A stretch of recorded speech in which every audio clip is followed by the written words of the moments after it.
Ya le diste Listo. silenciar, ¿no? Ya estamos.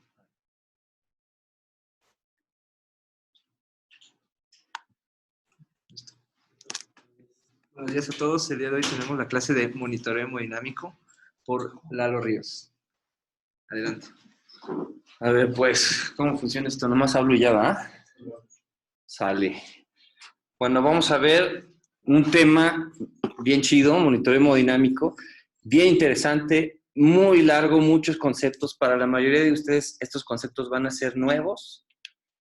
La gente que ya ha trabajado conmigo, a lo mejor ya está acostumbrada a mi forma de pensar, un poquito diferente a lo que se hace en muchas partes. Pero bueno, vamos a empezar con cosas básicas, rapidísimo. ¿Cómo cambio de diapositiva? Aquí. ¿Aquí? Ahí está. Entonces empezamos rapidísimo con algo de fisiología. ¿Para qué monitorizamos el sistema hemodinámico? Pues para saber si está haciendo bien su trabajo, que consiste en entregar oxígeno a los tejidos, ¿no? El gasto cardíaco lleva la hemoglobina saturada a los tejidos y esto lo valoramos clínicamente con las ventanas de choque, ¿cierto? Entonces, con eso podemos valorar llenado capilar, el estado mental y, obviamente, la diuresis del paciente. Para entender el sistema circulatorio es muy útil usar la analogía con esta que es la ley de Ohm, que traducida al sistema circulatorio se escribe así: el flujo, que en el sistema circulatorio pues es el gasto cardíaco, es igual a la diferencia de presiones que genera la bomba del corazón e inversamente proporcional a la resistencia. Sí, la resistencia depende del tono de las arteriolas y se considera las resistencias periféricas totales. La diferencia de presión que genera la bomba en el sistema cardiovascular completo, pues no es más que la diferencia entre la presión arterial media y la presión venosa central. Sin embargo, si nos enfocamos a la perfusión tisular, pues entonces flujo quiere decir el flujo de ese órgano. En este caso, el flujo renal depende de la diferencia de presión entre la presión arterial media y la presión de la vena renal, en casi todos los casos, excepto en pacientes que tienen hipertensión abdominal, síndrome compartimental abdominal. A veces la presión del abdomen es mayor que la presión de la vena renal y entonces la presión de perfusión renal sería la presión arterial media menos la presión intraabdominal. ¿Ok? Las resistencias en el caso de un órgano pues tienen que ver con las resistencias de las arteriolas aferente y eferente en el caso del riñón. Obviamente, si esas arteriolas están apretadas o están cerradas, pues el flujo renal va a estar disminuido a pesar de que el gasto cardíaco sea normal, ¿cierto? Bueno, para entender bien el sistema circulatorio, es súper útil revisar estas curvas de función ventricular que describió Arthur Guyton en 1955. Son curvas extremadamente útiles para entender cómo funcionan nuestras intervenciones en estos pacientes. Esta es la curva clásica de función ventricular, gasto cardíaco en función de la presión de la aurícula derecha. Y entonces, esta es una curva de Starling normal, que habla que mientras más presión en la aurícula derecha, pues va a haber más volumen sistólico hasta cierto punto. Cuando llegamos a esta parte plana de la meseta, decimos que ya estamos en la parte plana de la curva Starling. Y estas curvas se pueden modificar hacia arriba o hacia abajo dependiendo de la función ventricular o de la poscarga. Por ejemplo, un corazón más fregado que tiene, por ejemplo, una cardiomiopatía o un aumento franco en la poscarga, pues a una misma presión de la aurícula derecha va a expulsar menor volumen sistólico. Y además va a llegar antes a su estado de meseta o a la parte plana. Además de las curvas de función ventricular, tenemos las curvas de retorno venoso, que funcionan completamente al revés. A mayor presión en la aurícula derecha, pues más difícil es que la sangre fluya desde las venas periféricas hacia el corazón, por lo tanto cae el retorno venoso conforme aumenta la presión auricular derecha.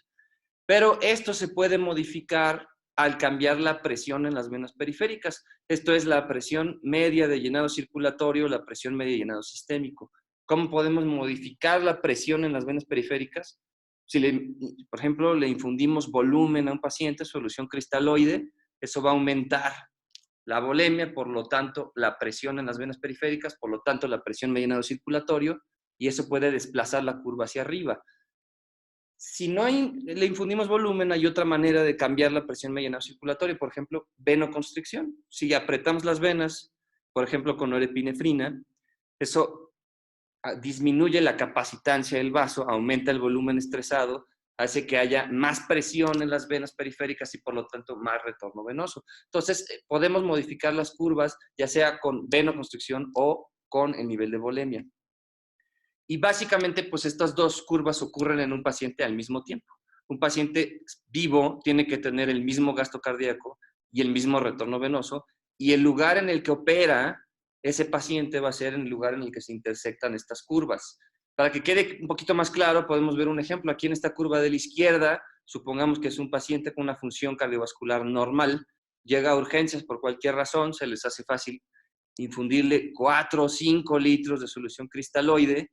¿Y cuál va a ser el efecto de esta intervención? Una, no va a tener mucho efecto sobre la función ventricular, o sea, no va a cambiar la contractilidad ni va a aumentar la poscarga, por lo tanto, esta curva no se modifica, la curva roja. Sin embargo, lo que sí se modifica es la presión media y llenado circulatorio. Esta curva de retorno venoso se desplaza hacia arriba y por lo tanto vamos a tener mayor retorno venoso. Esto aumenta la presión de la aurícula derecha y por el mecanismo de Frank Starling, en un corazón sano, en el que estamos en la parte ascendente de la curva, vamos a ver cómo este paciente aumenta su gasto cardíaco. Esa es la definición de respondedor a volumen. Alguien que responde a volumen es alguien que cuando yo le administro solución cristaloide, aumenta su gasto cardíaco, ¿sí? Si hacemos la misma intervención en alguien con un corazón pues menos funcional, que tiene disfunción ventricular, ya sea preexistente o que la desarrolló durante su patología, por ejemplo, miocardiopatía séptica, miocardiopatía por estrés, y decimos, pues hay que pasarle igual a este paciente 4 litros de cristaloide, vamos a ver un efecto muy distinto, ¿sí? Obviamente no vamos a modificar la curva de función ventricular ya venía mal. Lo que sí vamos a modificar es otra vez la curva de retorno venoso, aumenta la presión media y llenado circulatorio, esto aumenta la presión en la aurícula derecha, pero si se fijan, no ganamos casi nada de gasto cardíaco.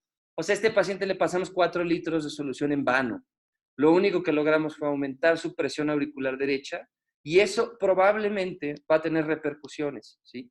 Va a causar aumento en la presión de las venas de los órganos, puede causar renosarca y congestión a nivel tisular, que eso va a tener desenlaces adversos. Entonces, en resumen, a este paciente le hicimos daño y no tuvo ningún beneficio. A este paciente de acá arriba, pues a lo mejor no le hicimos mucho daño porque lo único que pasó es que al ponerle los 4 litros aumentó su gasto cardíaco. La pregunta es, ¿le hicimos bien? ¿Sí? Si leyeron el blog que les mandé sobre el mito del bolo de fluidos, pues, ¿de qué me sirvió aumentarle el gasto cardíaco a este paciente de 5 litros por minuto a 10, 8 litros por minuto? A lo mejor de nada, ¿sí? ¿Por qué? Porque lo que está dando vuelta ahí en el sistema circulatorio, ahora bombeándose a 8 litros por minuto, pues es una solución que ni tiene hemoglobina y ni tiene oxígeno. El aporte de oxígeno del cristaloide es de 0. Entonces, no es como que aumenté la llegada de oxígeno a los tejidos.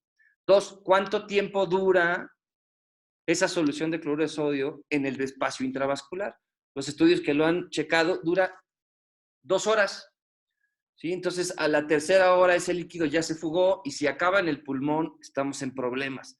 Entonces, que respondió a volumen, ok, sí respondió a volumen, pero no quiere decir que le hayamos mejorado algún desenlace importante. Al contrario, incluso le pudimos haber hecho daño, pero no es tan claro como en el paciente con disfunción cardíaca. Por último, para que quede así bien claro, podemos ver el efecto en las curvas de función ventricular que tiene la norepinefrina. La norepinefrina principalmente es un alfa-agonista, ¿sí? Sí tiene cierta actividad beta, pero principalmente es un alfa-agonista.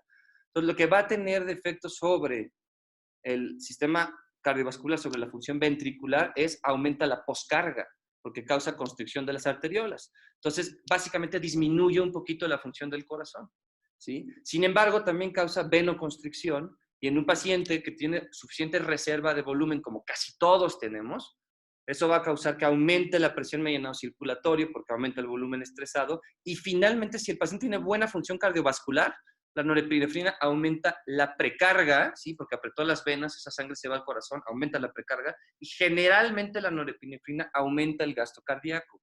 ¿sí? Entonces, no solamente podemos aumentar el gasto cardíaco infundiendo líquidos, también lo podemos hacer con norepinefrina, que tiene mucho más sentido en pacientes en cuya fisiología es vasodilatación, como el paciente séptico, ¿cierto?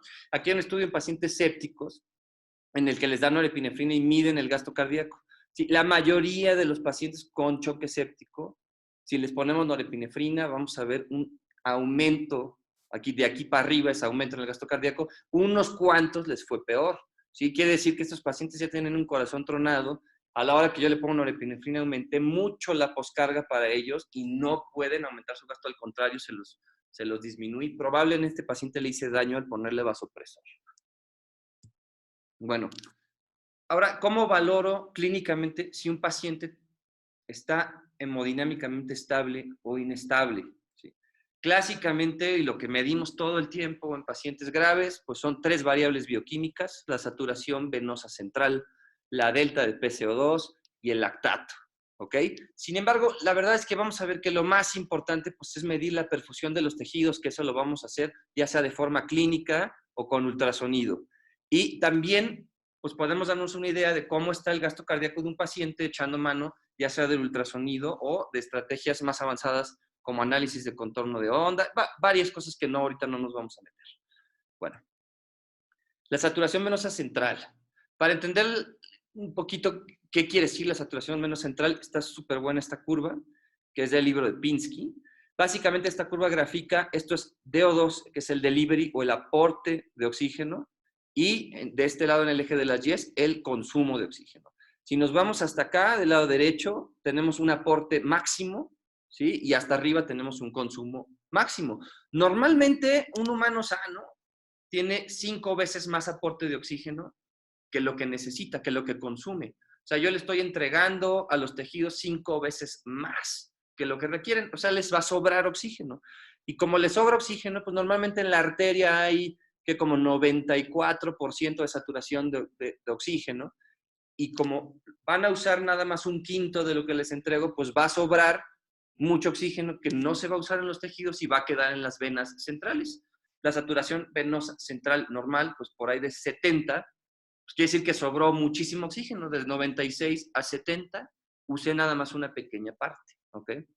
Conforme un paciente empieza a entrar en choque y disminuye el aporte de oxígeno, o sea, me voy a mover hacia la izquierda en esta gráfica, ¿sí? Sigue teniendo más aporte de lo que requiere, solo que ya no 5 veces más, ahora 4 veces más, 3 veces más, 2 veces más, ¿cierto? Y conforme menos sobrante de oxígeno tengo, pues los tejidos van a seguir tomando lo mismo que requieren y me va a sobrar menos, ¿cierto? Entonces, en las venas centrales voy a empezar a ver que de tener una saturación venosa central de 70, pues se va a ir cayendo a 60, a 50, a 40, ¿cierto? Va a llegar un punto en el que si el paciente sigue sin reanimarse, sigue teniendo menor y menor aporte de oxígeno, en el que el aporte sea igual al consumo. A partir de allí, cualquier disminución extra en el aporte, pues va a hacer que el consumo caiga, porque no puedo consumir más de lo que me aportan. Entonces, si el consumo de oxígeno, si el aporte de oxígeno cae menos de lo que los tejidos necesitan, en ese momento el consumo de oxígeno del cuerpo va a empezar a disminuir de forma drástica. No va a haber suficiente oxígeno para hacer metabolismo aerobio y se entra en un estadio que se conoce como disoxia. En ese momento, clásicamente es cuando empiezan a elevar lactato de forma anaerobia. Vamos a ver que en la mayoría de los pacientes esto no lo vamos a llegar a ver. La mayoría de los pacientes los vamos a agarrar en esta parte o incluso en esta parte. Y la hiperlactatemia en sepsis casi nunca se debe a disoxia. Sin embargo, en un paciente en choque cardiogénico franco que no está perfundiendo los tejidos, la elevación del lactato bien puede ser secundaria a metabolismo anaerobio. ¿Sale? Y entonces, ¿es malo tener baja saturación venosa central? Sí. Este estudio de medir la saturación venosa central en pacientes con sepsis claramente muestra que la hipoxia en las venas centrales, o sea, saturación venosa central baja, tiene más mortalidad. Sin embargo, curiosamente, también la hiperoxia tiene más mortalidad. O sea, tener una saturación venosa central alta en sepsis también es malo. ¿Y eso qué quiere decir? ¿Cómo puedes tener una saturación venosa central alta? Quiere decir que te sobra oxígeno.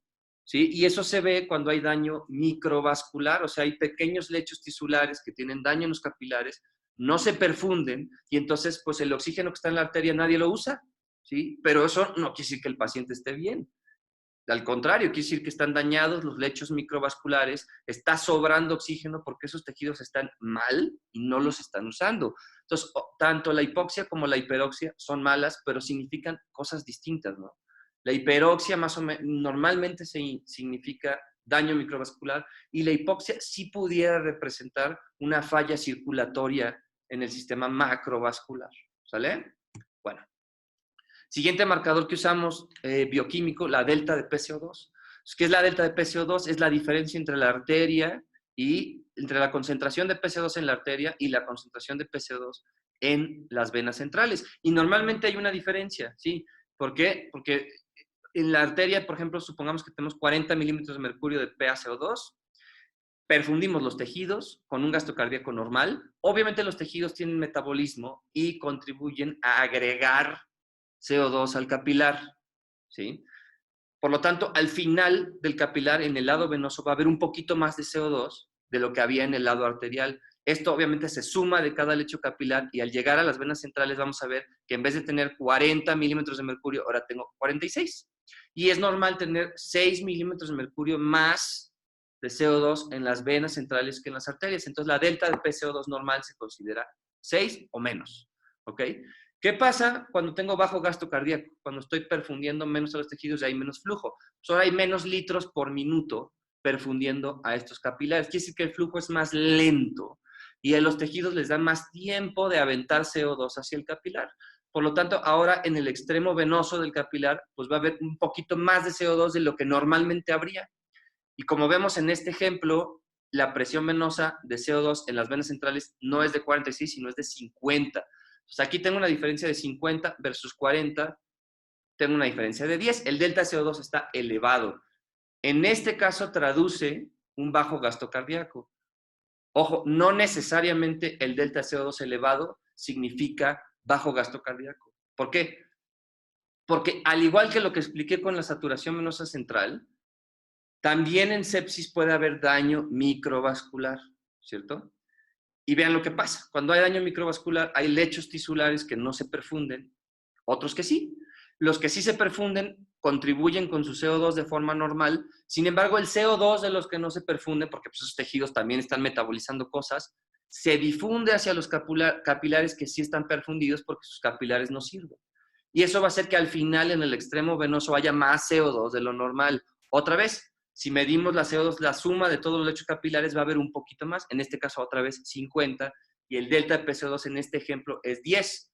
Entonces, un delta de PCO2 elevado no necesariamente traduce bajo gasto cardíaco, puede también ser secundario a alteraciones microvasculares. No es que no sean pruebas útiles, claro que es útil, pero hay que saber qué significa. ¿Ok? No hay que decir, ay, delta CO2 alto es choque cardiogénico. No necesariamente. Puede ser bien una sepsis grave con daño microvascular y puede tener un gasto cardíaco normal. ¿Ok? Más fácil, mide el gasto cardíaco con el ultrasonido y quítate de dudas. ¿Vale? Entonces, mira, este es un ejemplo padre. Aquí hay, ese es un estudio de pacientes, la mayoría postoperados y algunos pacientes hipovolémicos. Y aquí vemos cómo hay una relación lineal entre índice cardíaco, gasto cardíaco y la delta CO2. Entonces, conforme les baja el gasto cardíaco, aumentan la delta CO2 de forma lineal, ¿sí? En cambio, en sepsis, nada que ver.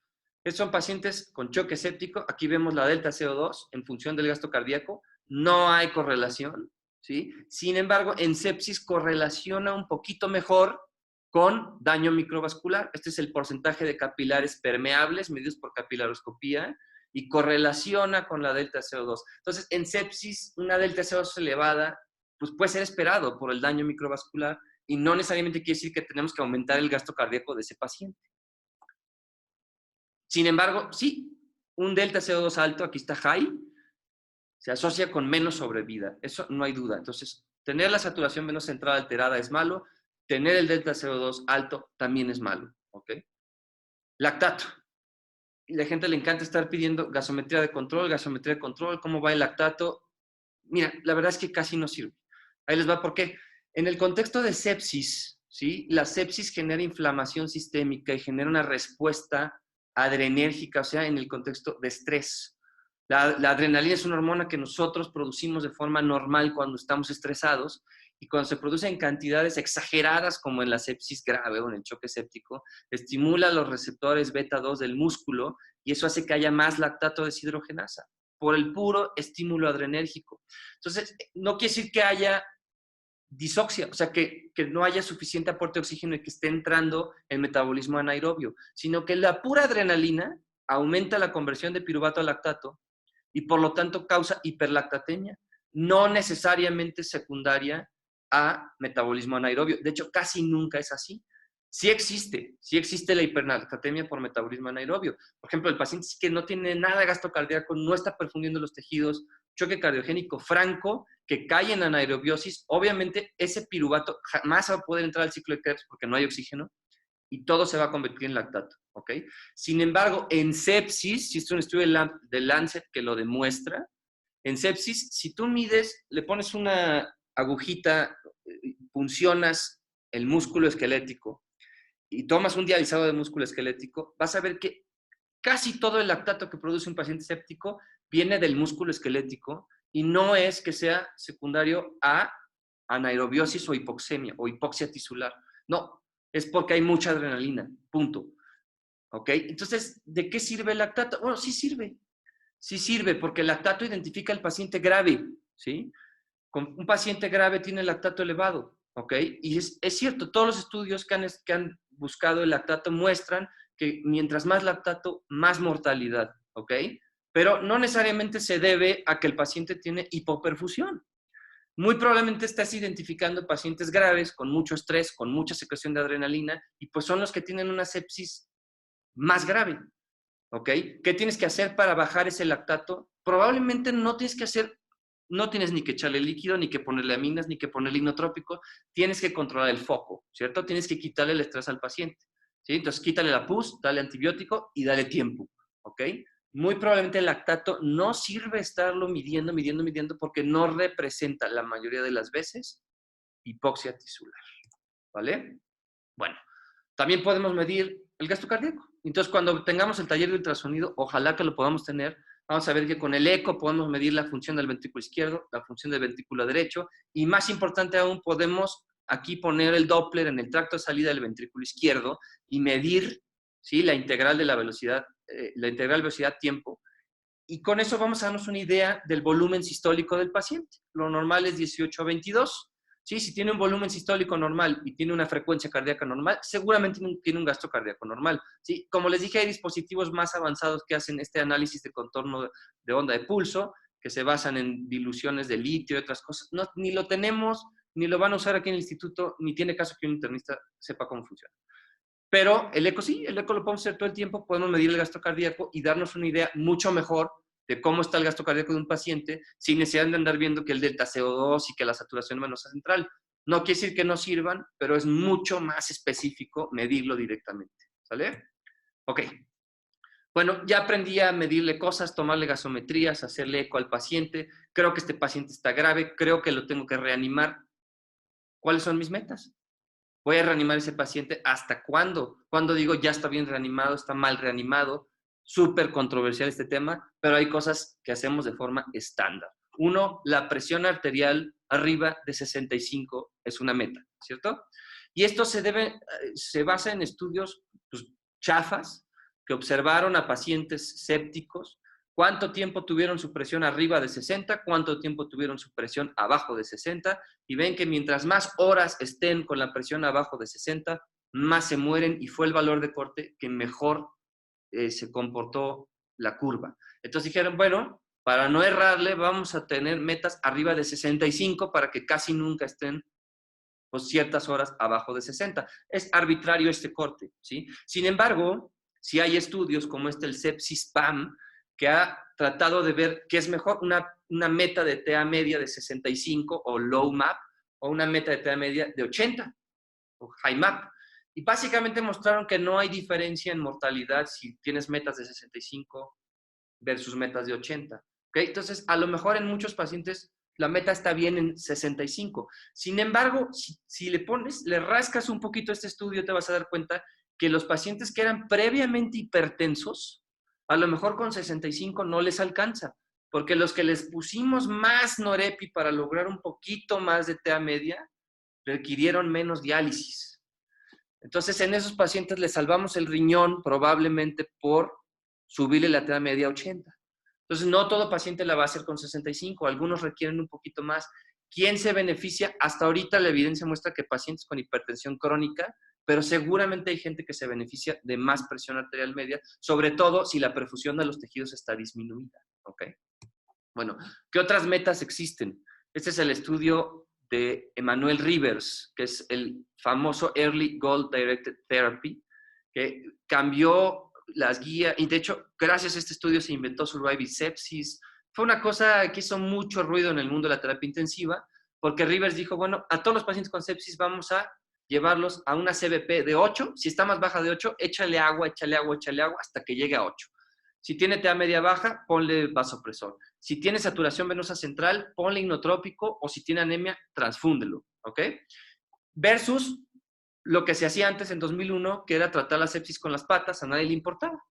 Y entonces lo que demostró Rivers es que si haces su protocolo, disminuyes la mortalidad 15% de forma absoluta, que eso jamás se ha visto en un estudio de terapia intensiva, a lo mejor salvo en el PROSIVA, que es el estudio que prona a los pacientes con SIRA. Fuera de ahí, una diferencia absoluta de mortalidad de 15% es algo que nunca vas a volver a escuchar, ¿ok? ¿Qué pasó después? Bueno, la gente dijo, oye, ¿realmente sirve lo que hace Rivers? Y hicieron 3 estudios, como que le tenían odio, hicieron 3 estudios para desmentirlo. PROCESS, PROMIS y ARISE son esos 3 estudios. Compararon cómo yo trato la sepsis en 2017, bueno, un poquito antes, pero como yo trato la sepsis versus cómo la trata Rivers, ¿ok? Les va igual. O sea, el protocolo de Rivers no sirve. Bueno, eso dicen PROMIS, PROCESS y ARISE, ¿ok? Pero hay varias cosas, yo creo, del protocolo de Rivers que definitivamente hoy sabemos que no sirven, y a lo mejor hay cosas del protocolo de Rivers que son rescatables. ¿Qué seguimos haciendo? Metas de presión arterial, pues lo seguimos haciendo y todo el mundo lo hace. Tenemos metas de 65, pacientes hipertensos, metas de 85. El lactato probablemente no sea una meta, eso no sirve, ¿sí? La presión venosa central, al contrario, creo que ahí Rivers se equivocó. Estar echándole líquido solamente para lograr un número de presión venosa central puede hacer daño, ¿sí? Llevar a un paciente a la congestión venosa cuando antes no estaba congestivo es causarle patología. Entonces, probablemente su meta de CBP efectivamente no sirve para nada, no hay que estarla persiguiendo. Pero tal vez su meta de saturación venosa central sea una buena idea. Fíjense, en el estudio de Rivers, la mayoría de los pacientes tenían saturación venosa central de 48 y 49. Si a estos pacientes les ponías inotrópico, ¿sí?, les mejorabas la presión venosa central y seguramente mejorabas la perfusión de los tejidos porque tenían saturaciones venosas centrales muy bajitas. En el contexto de sepsis, seguramente estos pacientes tenían bajo gasto cardíaco, ¿ok? Sin embargo, en los estudios nuevos, PROMIS, PROCESS y ARISE, vean, todos los pacientes al ingresar al estudio tenían saturación de 70, o sea, ya estaban en metas. Entonces no puedes decir que no sirve una meta cuando todos estaban ya en metas, ¿sí? Si tienes un paciente ya con saturación de 72, pues ya no hay nada que hacer. Pero si la saturación está bajita, creo que sí hay que preocuparnos y tratar de ver por qué está bajita, ¿ok? Bueno. Y si en vez de andar midiendo saturación y lactato y gasometrías y picando al paciente y saturando al laboratorio y saturando al interno y saturando al R1, mejor hacemos la clínica, mejor checamos llenado capilar, mejor checamos perfusión renal, mejor checamos perfusión cerebral, que no será mejor, no tiene mucho más lógica que andarnos basando en cosas bioquímicas, en mi punto de vista. Y esto es lo que hizo, ¿sí?, el doctor Glenn Hernández en Chile, que es el autor del Andrómeda Shock Trial, que estandarizó la forma de medir el llenado capilar. Entonces ellos, todos los intensivistas en Chile, traen un cubreobjetos, se presiona el dedo 10 segundos, se tiene que ver completamente blanco por 10 segundos, se quita el cubreobjetos y se cuenta los segundos que se tarda en recuperar el llenado normal, ¿sí? Y ellos lo definieron normal, 3 segundos para abajo, anormal, 3.1 segundos para arriba, ¿sale? Y en Chile decidieron, en vez de estar tomando gasometría, a ver cómo va el lactato, otra gasometría, comparar lactatos, seguir a los pacientes con lactato versus seguirlos con un cubo de objetos. Está más barato, está más fácil. Básicamente, el estudio favorece estar siguiendo a los pacientes con llenado capilar, ¿sí? Aunque la diferencia en mortalidad fue de 8%, no alcanzó la significancia estadística, ¿sí? El estudio fue muy ambicioso. Glenn Hernández quiso demostrar una diferencia en mortalidad de 15%, como Rivers. La verdad es que nadie en el mundo demuestra esas diferencias en mortalidad. Se vio muy ambicioso, quiso triunfar con pocos pacientes. Él debió haber reclutado el doble de pacientes o el triple para que esta diferencia de mortalidad de 8% llegara a ser significativa. Seguramente le hubiera dado un estudio positivo, ¿ok? Lo que sí le dio positivo es que al tercer día de tratamiento o de reanimación, los pacientes que se siguieron nada más con llenado capilar tuvieron menos disfunción orgánica. Y eso es algo positivo. Entonces, ¿qué sacamos de este estudio? Uno, no hay diferencia entre medir lactato y gasometría y vuelve a picar al paciente y vuelve a tomarle una gaso o estarle checando el dedo. Entonces, creo que es más fácil y más lógico estarle checando el dedo. Y dos, a lo mejor ganas un poquito, ¿eh? A lo mejor ganas que el paciente al tercer día tiene menos disfunción orgánica y eso sí está bien demostrado en el Andromeda Shock Trial. Ok, ahora, y esto no lo van a encontrar en ningún lado, es algo que yo creo que va a ser el futuro de la reanimación. Y si en vez de enfocarnos en la piel, porque, ok, perfundir la piel está padre, pero a mí me importa perfundir los órganos vitales, ¿sí? Sin ofensa para los dermatólogos, más vital se me hace perfundir el riñón que perfundir la piel. Y este concepto de reanimar al paciente para salvar al riñón le estamos llamando reno-resuscitation o reno-resucitación, ¿sí? Y hace algunos meses en el Twitter yo propuse un algoritmo para reanimar pacientes con choque séptico, ¿sí? Centrado, nefrocéntrico, aquí dicen nephrocentric resuscitation. Y lo comenté con varios personas de la terapia intensiva de varias partes del mundo. Básicamente la respuesta es sí, esto es lo que debemos de hacer. Dice aquí Josh Farkas de Vermont, 100% de acuerdo, si tú puedes salvar al riñón, generalmente vas a salvar al paciente. Hashtag Reno Resuscitation. ¿Qué es la Reno Resuscitation? Ya habíamos visto, la perfusión del riñón, ¿sí? Depende de tres cosas básicamente. La presión arterial media tiene que estar bien, alta. La presión venosa renal tiene que estar baja, o sea, no debe haber congestión renal, no debe haber renosarca. Y la resistencia del riñón debe ser baja para que se pueda perfundir. Esas tres cosas las podemos medir. La presión arterial media está fácil, te la va a dar el monitor. O la línea arterial si tienes. La resistencia la puedes medir con el eco, ¿sí? Si tú pones un Doppler aquí en las arterias arcuatas o en las arterias interlobares, puedes sacar el flujo sistólico, flujo diastólico, flujo sistólico, flujo diastólico y sacar el índice de resistencia renal y dices, oye, está muy elevada la resistencia renal. Ok, eso no está bien. ¿Cómo le hacemos para mejorarlo? A lo mejor hay estrategias, ¿ok? Y lo muy nuevo, que es en lo que ahorita me voy a enfocar en las últimas diapositivas, es que ya podemos darnos una idea de cómo está la presión de las venas renales. Con el ultrasonido puedo hacer un protocolo que se conoce como VEXUS o Venous Excess Ultrasound Score, que es el score de exceso venoso. Y puedo valorar, ¿sí?, si hay congestión venosa sistémica, o sea, si la presión en las venas de los tejidos del abdomen está aumentada. ¿Ok? Y eso es muy importante porque si está aumentada, seguramente está disminuyendo mi Q o mi perfusión renal. Entonces, a lo mejor puedo optimizar la perfusión renal disminuyendo la presión venosa de los órganos periféricos, ¿sale? Y esto es claro. Es claro que los pacientes críticos que hacen lesión renal, la mayoría tienen un componente de renosarca, ¿sí? Este es un estudio, y ahí sí hay miles, hay estudios en pacientes con falla cardíaca, muchísimos en pacientes críticos, todos muestran el mismo dato. El riesgo de hacer lesión renal en un paciente con sepsis aumenta de forma lineal conforme aumenta la presión venosa central. Por eso digo que Rivers se equivocó. Porque si un paciente tiene una presión venosa central de 4 y por querer hacer el protocolo de Rivers digo, oye, no, le tengo que echar agua hasta llevarla a 8, le aumenté la probabilidad de lesión renal, ¿sí? Entonces, pésimo ahí Rivers. no debemos de causar renosarca, ¿sí?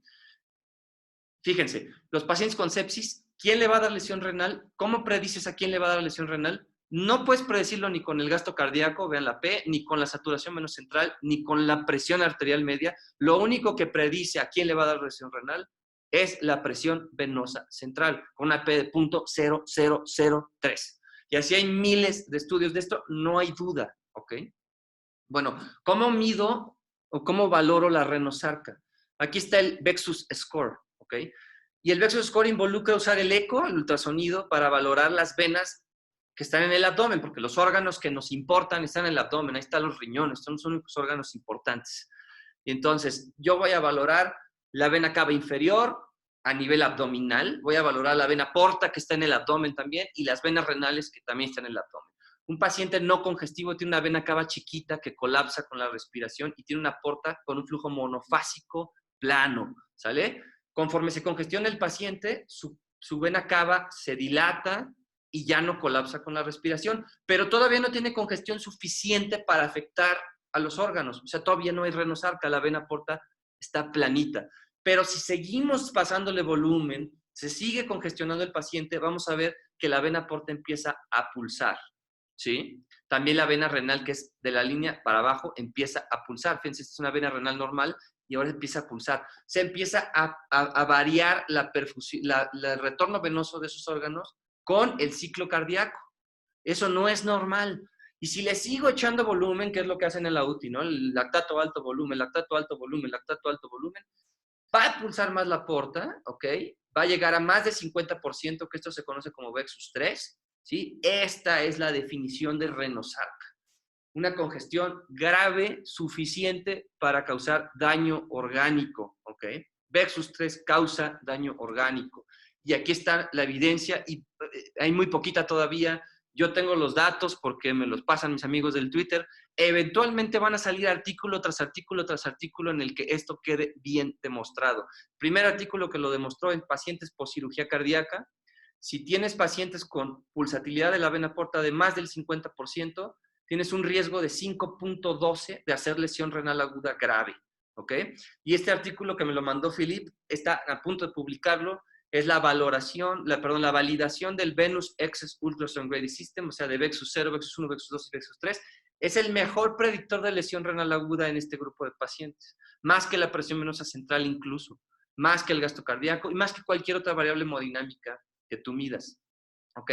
Esta es una serie de casos mía, en la que son puros pacientes que llegan a piso. Obvio, esto no es en sepsis, yo lo hice en pacientes con falla cardíaca, llegan a piso con lesión renal y todos los pacientes que tienen renosarca. Entonces yo coleccioné pacientes con renosarca, vena porta, aquí está, es la porta, pulsa, pulsa, pulsa, pulsa. Cuando yo les doy diurético o los ultrafiltro para bajar la presión venosa central, curo la renosarca, vean aquí cómo pulsa y luego ya está planita, pulsa, está planita, ¿no? Pulsa, está planita y se les quita la lesión renal, su creatinina vuelve al valor basal, ¿sí? Y aquí está la curva de cómo estos pacientes tenían lesión renal por renosarca, demostrado por pulsatilidad de vena porta elevada, y después de darles diurético, todos mejoran, se les quita la renosarca y su creatinina llega a su basal.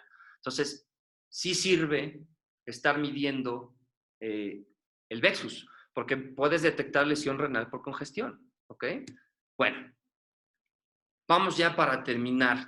Ok, ya sé medir varias cosas, ya me volví un experto en ultrasonido y sé medir gasto cardíaco y ya sé interpretar lactato y ya sé interpretar presión venosa central, pero más importante, me compré un cubre objetos y sé medir llenado capilar y también tengo una enfermera que me puede medir oliguria. Y eso es lo que más me importa, ¿no? Mi paciente tiene oliguria, vamos a hablar en sepsis. Un paciente séptico que tiene oliguria y llenado capilar anormal. ¿Cómo puedo hacer para mejorarlo? Sí me importa que empiece a orinar, porque si empieza a orinar seguramente le va a ir mejor, ¿sí? Si su llenado capilar mejora, seguramente sus tejidos van a estar mejor perfundidos. Entonces, una estrategia es, ¿por qué no mejoro la presión arterial media? ¿Cómo le hago? A lo mejor un reto de vasopresor. Si yo tenía unas metas de 65 y con eso no alcanzo a perfundir la piel y con eso el paciente sigue sin orinar, pues ¿por qué no le doy un reto? Unas 2 horas de metas de 80 y veo qué pasa. A lo mejor le doy tantita más norepi, llego a metas de 80 y de repente la piel ya ha llenado capilar menos de un segundo y empieza a orinar. Quiere decir que funcionó mi intervención, ¿sí? Eso se llama reto de vasopresor. Reto de vasopresor, oye, se le di 2 horas el vasopresor, tiene 80 de TA media y no jaló. Sigue con el llenado capilar lento y sigue sin orinar. Bueno, no funcionó. ¿Para qué sigues dándole más norepi con la probabilidad de que haga arritmias? Pues ya vuélvele a dar el suficiente para medias de 65. Falló el reto de vasopresor. ¿Qué más puedo hacer? ¿Puedo checar la PVC? Si la PVC está alta y el paciente está congestivo, ¿no? Vexus 1, Vexus 2, al menos saber que ya no le voy a pasar más agua, ¿sí? Stop. Porque si le paso más agua voy a causar renosarca, voy a empeorar al paciente. ¿Ok? Si tiene Vexus 3, y esta es la definición de renosarca, la verdad es que mucha gente ya lo estamos haciendo, funciona, le damos diurético, sin orina, lo ultrafiltramos. Oye, pero tiene aminas, no importa, ¿sí? El problema de ese paciente no es hipovolemia, ¿ok? Es hipervolemia con vasodilatación. Entonces, ponle las aminas, déjale las aminas, mantén la TA media, pero dale diurético, quítale volumen, optimiza la presión de la vena renal. A lo mejor con eso salvas el riñón, ¿sale? ¿Qué más puedo hacer? Oye, ya hice esto. Ya traté de mejorar la PAM, ya vi que el Vexus está en 0, no se me ocurre qué más hacer. ¿Por qué no le haces un eco? Si el paciente tiene disfunción ventricular y mides el gasto cardíaco y está bajo, vale la pena retarlo con un inotrópico. ¿Por qué? Porque no orina y porque su llenado capilar está anormal, ¿sí? Y tienes evidencia que el corazón está fallando. Entonces, oye, pues ponle unas 2 horas de dobutamina. A ver qué hace. Le pones la dobutamina, ¡pum! Empieza a orinar. Ah, eso era. ¿Sale? No te rindas, no digas, oye, no, pues no jaló. Hay más cosas que puedes hacer, ¿ok?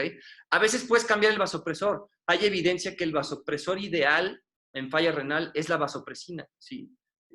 Bastante, hay más de 5 estudios que muestran que la vasopresina tiene mejores desenlaces renales que la norepinefrina en pacientes con sepsis, ¿ok? Y importantísimo, descarta NTA, ¿sale? Si el paciente tiene ya muertos los túbulos, no va a orinar, hagas lo que hagas, ¿ok? No reanimes oligurias por NTA. No va a jalar con agua una NTA, jala con tiempo, ¿vale? Ok, ¿qué tal si le quieres pasar líquidos? Sí se puede, ¿va? Si tú dices, creo que este paciente no orina porque le falta agua, ok. La verdad es que esa casi nunca es la solución. Sepsis no es hipovolemia, sepsis es vasodilatación, inflamación, otras cosas. Pero si crees que ese paciente puede responder a líquidos, antes de pasarle líquidos, pues busca predictores de respuesta a volumen, ¿ok? Eso lo pueden leer en cualquier libro, cuáles son los predictores de respuesta a volumen. ¿Qué pasa si quiero aumentar el aporte de oxígeno? ¿Le transfundo sangre? No. Está bien demostrado que transfundirle sangre a los pacientes solo para aumentar el aporte de oxígeno no sirve para nada. Sangre solo en choque hemorrágico, ¿ok? Bueno, ¿le quieres pasar líquido a un paciente? ¿Cómo vas a predecir los predictores? ¿Cómo vas a saber si va a responder o no? No se lo des así nada más. Acuérdate que ya estás aquí optimizando, ya no estás en la fase de reanimación, estás optimizando para que orine un paciente. Antes de pasarle agua, revisa si va a responder. O sea, tienes que saber que no está en la parte plana de la curva de Starling, ¿sí? Porque si no, nomás le vas a pasar agua a lo menso, vas a aumentar la presión central, vas a causar renosarca.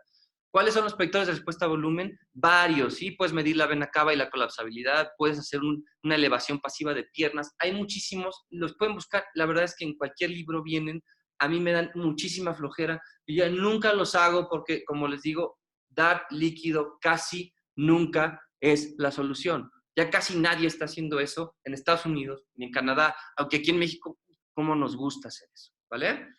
Más importante que ver si va a responder a volumen es ver si lo tolera. Oye, le quiero dar volumen. Antes de darle volumen, ve si lo tolera. Si tiene un Vexus 1, una cava dilatada, este paciente ya está en la parte plana de la curva Starling. Si le paso agua, lo único que voy a hacer es aumentarle de Vexus 1 a Vexus 2 y de Vexus 2 a Vexus 3 y le sigo pasando. No voy a lograr aumentar el gasto cardíaco y voy a causar patología, ¿ok?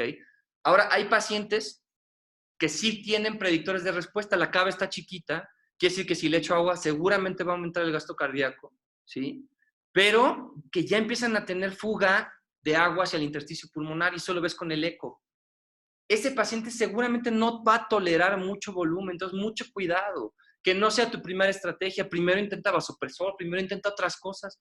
¿Por qué? Porque si le sigues pasando agua, aunque responda, Eventualmente 2 horas después lo va a fugar, va a caer al pulmón y se va a ciliar ese paciente. ¿Ok?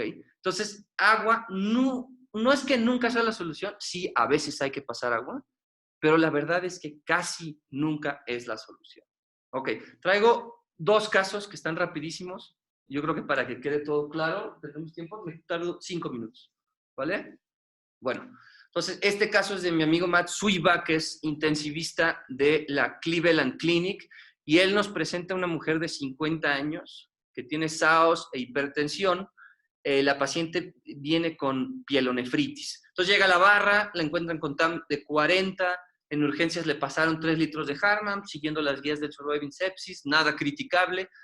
Entra a la UTI con diagnóstico de choque séptico por infección del tracto urinario, ¿cierto? Entonces llegas tú a tu guardia y la ves ahí 10 horas después de que ingresó. Importante, ya van 10 horas, ya no estás en la fase de reanimación, ¿ok? Ahora hay que optimizar. La revisas, vía aérea, ok. Respiratorio, aumento el trabajo respiratorio y usando su CPAP de casa. TAM de 66 no requirió vasopresor. Con los 3 litros que le pasaron urgencias fue más que suficiente. Bien, lograron metas de TA. Neurológico, no está ni alerta, ni verbal responde. Solo responde a P de pain. Entonces tiene un Glasgow alterado, ¿cierto? Oligúrica, menos de 10 mililitros por hora. Le haces un eco, ultrasonido, preservada la función izquierda y derecha, o sea, no tiene falla cardíaca. Laboratorios, creatinina de 6, su basal de 0.9, ¿ok? Y en el ego tiene piuria, o sea, no está NTAda, piuria compatible con infección del tracto urinario. Entonces, básicamente es una paciente con pielonefritis, choque séptico, que no orina y que tiene creatinina de 6. Por cuestiones de tiempo, no les voy a preguntar individual, pero hagan el ejercicio. ¿Qué harías a continuación? ¿Le checarías lactato, administras fluidos? ¿Checarías primero predictores de respuesta a volumen? Acuérdense, un paciente que no orina, ¿qué quieres hacer para que orine? O, ¿por qué no revisamos el llenado capilar? ¿Sí? La respuesta es, hay que revisar el llenado capilar. ¿Por qué no orina este paciente? ¿Por qué tiene un Glasgow alterado? A lo mejor están los tejidos mal perfundidos, está mal reanimada esta paciente, ¿sí? Entonces lo checamos y, caray, el llenado capilar está en 6 segundos. Está mal reanimada esa paciente, ¿sí? No necesitabas medir un lactato, tiene un llenado capilar de 6 segundos, tiene alteración neurológica y no orina. Esa paciente está mal reanimada. ¿Ahora qué? ¿Cómo la reanimas? Le pasas líquido. Antes de pasarle líquido, mejor te ves más inteligente y evalúas predictores de respuesta a volumen. Oye, su TAM está en 70, pero a lo mejor esta paciente le va a jalar si le subimos la TAM a 80, o te vuelves loco y le pones inotrópico. Por ahí llega el nefrólogo y te sugiere, pues vamos a ponerle una Harman a 150 mililitros hora a ver qué pasa, ¿ok? Pudieras hacer eso. Mira, la verdad es que no, el nefrólogo no le das caso, no sabe. Si vas a pasar líquido y no es cuestionable o no es criticable que quieras pasar líquido, primero evalúa si va a responder al líquido. Predictores de respuesta a volumen, léanlos en cualquier libro, ¿ok? Hay que ser inteligentes. Ahí les va porque yo sí te criticaría si andas midiendo predictores de respuesta a volumen. ¿Qué pasaron 10 horas? En el Andromeda Shock Trial, después de 8 horas de reanimación, ya nadie responde, que son los de color gris. Pues, ¿para qué andas buscando predictores de respuesta a volumen cuando ya sabes que seguramente no van a responder? ¿Ok? Recuerden que esta paciente tiene de antecedente hipertensión arterial. Probablemente su TA media de 66 no es suficiente. ¿Por qué no le aumentamos mejor la TA? Le pones Norepi. Oye, pero no le quiero poner Norepi porque me da flojera poner el catéter venoso central. Esa es tu culpa, no la del paciente. ¿Sale? Vamos a poner Norepi, llévale la TAM a 80, 85, que eso es lo que hizo mi amigo Matsuiba, y inmediatamente el paciente empieza a orinar 50, 75, 100 mililitros hora, al día siguiente empieza a bajar la creatinina, lo pueden dar, le fue súper bien, sin una sola gota de líquido, ¿ok? No siempre necesitan volumen, de hecho, casi nunca necesitan volumen, ¿ok? Este otro caso, muy cortito, es de Jonathan Suárez, que es intensivista y nefrólogo de Miami. Nos presenta un paciente con bacteremia por estrepto que está en la UTI por hipotensión, lactato de 10, creatinina de 2, ¿sí? En 2 vasopresores, esto, Levofed en Estados Unidos es norepinefrina más vasopresina, está intubado, y Jonathan Suárez es de las pocas personas que también está haciendo Vexus. Entonces dice, mira, aquí está el Vexus, vena cava, no colapsa. Esta es la vena suprahepática que no se las enseñé, pero con congestión grado 3, esto es compatible con Vexus 3. Y renosarca, el flujo renal monofásico, esto es Vexus 3. ¿Cómo puedo mejorar la función del riñón de ese paciente? Vexus 3, hay que bajar la presión venosa central, no hay más, ¿sí? ¿Le vas a dar diurético a alguien que tiene norepi y vasopresina? La respuesta es sí, sí se puede, ¿sí? Dice, aquí está, I aggressively diuresed on 2 pressors, at least 3 liter negative per day. O sea, le dio diurético, dejó al paciente negativo, 4 días después ya no tiene vasopresor, la lesión renal mejoró, ¿sale? Sí se puede. Vale, trae otro caso, pero la verdad es que ya no tiene sentido. Con estos dos creo que queda un poquito claro. No estoy diciendo que nunca uses líquido, sí hay que usar líquido a veces, pero no solamente pienses lactato alto, líquido, lactato alto, líquido. No, ese reflejo de bolo, lactato es pésimo. Lo que sí es útil es checar llenado capilar, ¿sí? A lo mejor checar el índice de resistencia renal. Hoy el paciente no está orinando, llenado capilar bajo, no está bien perfundido. ¿Cómo lo optimizo? Ok, hay varias formas de optimizarlo. ¿Por qué no mejoro la PAM? ¿Sí? ¿Por qué no doy más vasopresor? ¿Por qué no trato de hacer un reto inotrópico si tiene bajo gasto cardíaco? ¿Por qué no trato de cambiar el vasopresor? A lo mejor este paciente responde más a vasopresina que a norepinefrina. Puedo hacer retos, varios retos, reto de norepi, reto de vasopresina, reto de inotrópico, reto de diurético para tratar de lograr un Vexus menor a 3. Antes de decir solo pásale agua. Y si ya no te queda de otra, dices, oye, ya hice todo y no funciona, y creo que si pudiera responder al líquido, pues checas predictores de respuesta a volumen, sabes que este paciente se me hace que sí va a responder, te puedes aventar a poner líquido, no es criticable. Sin embargo, lo que quiero que quede claro es, definitivamente no es la primera opción y no se hace sin pensarlo. Van a ver aquí y van a ver en muchos lugares que esto se hace sin pensarlo. Oye, se hipotensó tantito más o le subió tantito el lactato, bolo, bolo, bolo. He visto pacientes 20 litros positivos. ¿Y eso para qué sirvió? Solo están hinchados, solo están ciliados, solo están intubados. ¿Sale? Bueno, espero les haya gustado. Gracias, Lalo, por la clase. Vamos a ver si hay alguna pregunta. Tenemos todavía 5 minutos para ver si alguien quiere preguntar algo.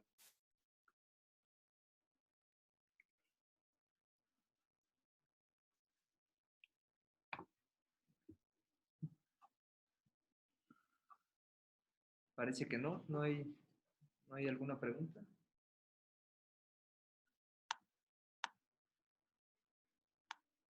¿Qué es eso? El chat.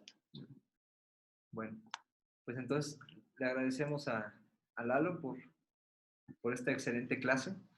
Son conceptos nuevos y se agradece mucho una clase donde más que poner conceptos que pueden leer en otros lados, comparten esta abstracción de varias fuentes. ¿Tienes iPhone para todos? A ver, dice, yo tengo una duda. Le escriba.